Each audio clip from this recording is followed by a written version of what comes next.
Hi, everyone. Jonathan Alexander here at the Los Angeles Review of Books, and I am delighted today to be with Michael Nava, who is have to admit, one of my favorite mystery writers. He has produced a string of wonderful and award-winning books featuring Henry Rios, gay Latino detective. These books starting with A Little Death in 1986, and include Golden Boy, Howtown, Hidden Law, Death of Friends, and most recently, the ninth book in the series, I believe, published last year, Carved in Bone. Michael, thank you so much for joining us. Thank you for having me, Jonathan. I just have to ask, maybe a kind of a starter quick question for those folks who might not be familiar with Henry Rios, with your series. How did this character come to you? Well, I was inspired actually by sort of the classic noir writers like Chandler, but specifically by a writer named Joseph Hansen, who wrote the first sort of mainstream mystery series with a gay protagonist, David Branstetter, who was an insurance investigator. And that book appeared his first book appeared in 1971. And I read them while I was at law school at Stanford. And I thought, I wanted to start writing fiction, and I love mysteries. So I sort of combined, Marlowe and Hanson's styles, and came up with Rios is their child, I guess. I love it. That's a great story. Hansen has sort of fallen off the map in some ways. I know you've written about him before and referenced him in interviews and whatnot. Do you know of any effort to kind of get his work back into circulation? So I mean, when Joe died, I think there was. I don't know if he died intestate or if he left a will, but there were problems tracking down who exactly had the rights to his books, which I think was one of the problems. Last year, I was approached by an English publisher, I think. Their plan was to republish all of the Branstetter books, and I actually wrote an introduction for the first one and sent it off to them. And then there was radio silence. Mm. So I don't know what's going on with his books, but he really needs to be back in print. Yeah, one of our great forgotten writers. Yeah, he really is. So when you said kind of talking about insurance agencies and kind of investigations in insurance agencies, inevitably, of course, I'm thinking of your most recent Henry Rios book, Carved in Bone, in which we actually go back in time a little bit. Henry is a relatively young man. I believe the book takes place in 1984 or so, primarily. At least that's the present of the book. And to make some extra cash, Henry is doing some insurance claims investigation. 20 years, I think, since you've produced a novel, published a novel, a full-length book on Henry. Why come back? Well, I tell you, I got the rights back to the books in 2015 from Open Road Media, which is this international conglomerate that kept the books alive as ebooks. And they wanted to relicense them, but I actually wanted to take them back and to control the rights. And as I was reading them, I realized there were a couple of chronological gaps in the sequence of the books. And one of the most striking to me was the onset of the epidemic between 82 and 84. Because of the way the books were written. That's a long story, but in any event, so I wanted to go back and sort of fill that chronological hole. And it was also, I started writing the day after Trump was elected. And in some ways, it was to remind myself and other people that we had experienced times of desperate hopelessness before in the very recent past. And with the implication that we had survived them. I mean, Carved in Bone is a pretty dark book, but it also turns out that effective treatments for AIDS were discovered, and people, at least in this country, aren't dying from it so much. So I was kind of propelled by, rage, political rage, which propels most of my work. I love it. Great. It's a great origin story. I'm kind of curious about this particular book, not just because it's the most recent, and I was so glad to have another Henry Rios book to read, but also because you have a couple of stories going on in parallel. You've got Henry struggling to get started, also dealing with his alcoholism, but it's also the story of another character, Bill Ryan, who had been forced out of his home, kicked out of his home by homophobic parents, and then winds up in the Bay Area and tries to make a life for him. And he becomes, in some ways, I don't want to say a foil character, but he's the darker path that Henry is trying to save himself from. Yes. And it's just beautifully done, and I think also important, as you put it, that it's set in the Henry story is set in 1984 with the epidemic just coming online. But there's another dimension of it that I absolutely love that doesn't get talked about in a lot of reviews, and that's Henry's sexual relationship with a young Chinese American man, I believe. Right.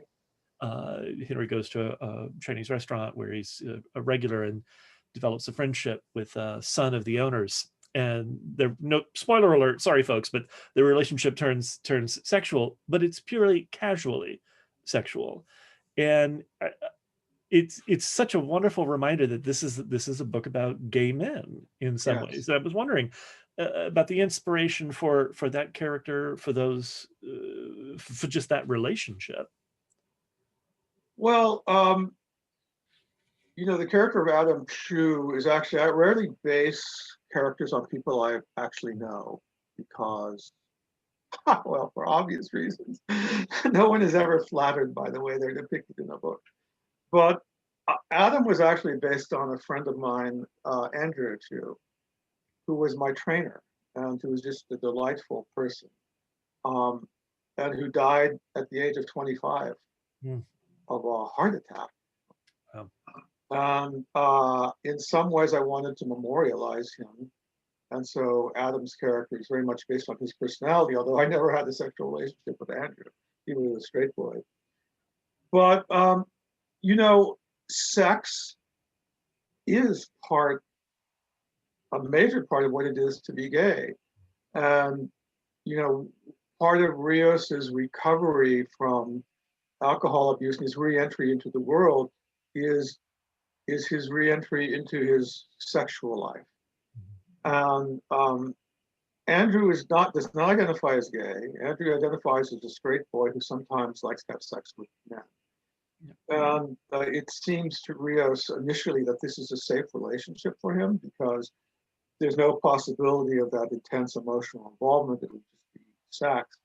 Of course, that's not what happens. But that actually leads him to realize that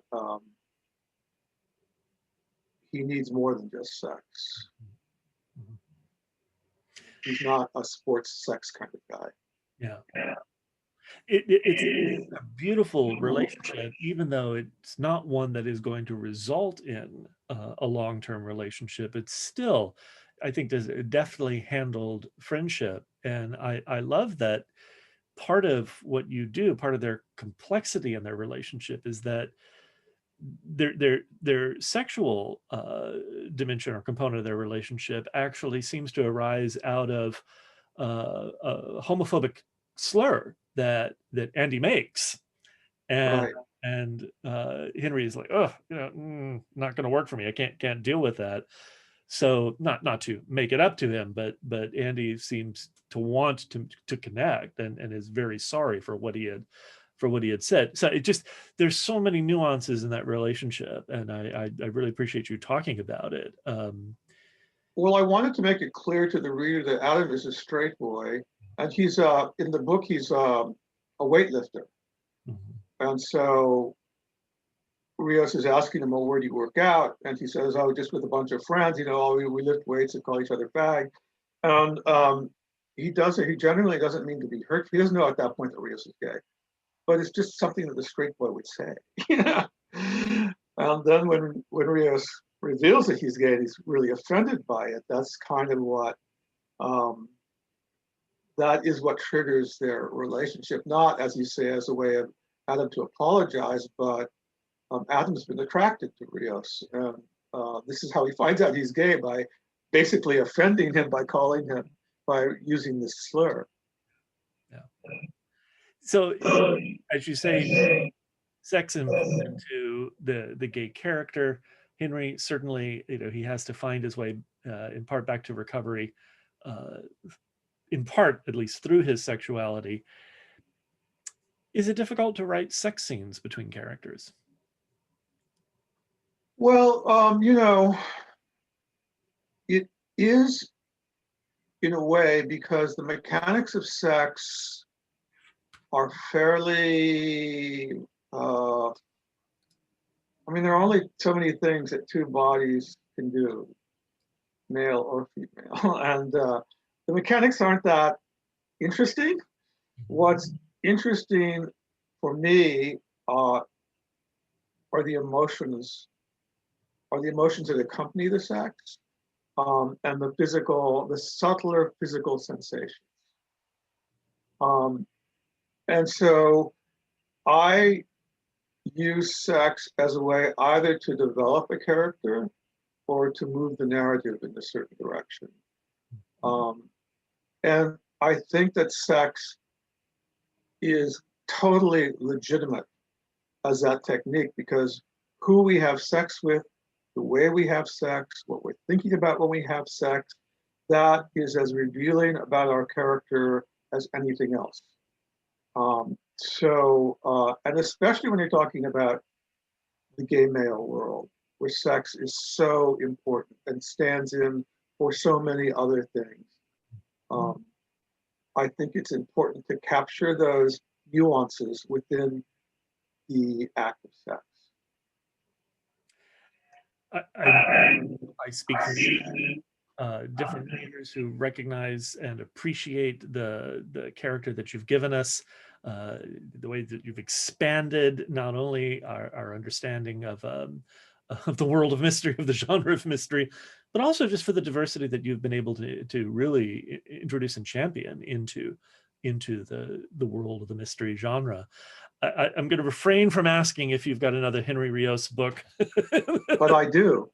Oh, well, then if you don't mind saying a little bit more, I'd love it. So this book actually follows Carved in Bone. It's another one of those books where I'm trying to fill in a gap. Yeah. It's set in Los Angeles in 1986, and it involves an initiative that was on the ballot that year that would have allowed public health officials to quarantine people with AIDS. And in this book, Rios meets the man who becomes his lover. Wonderful.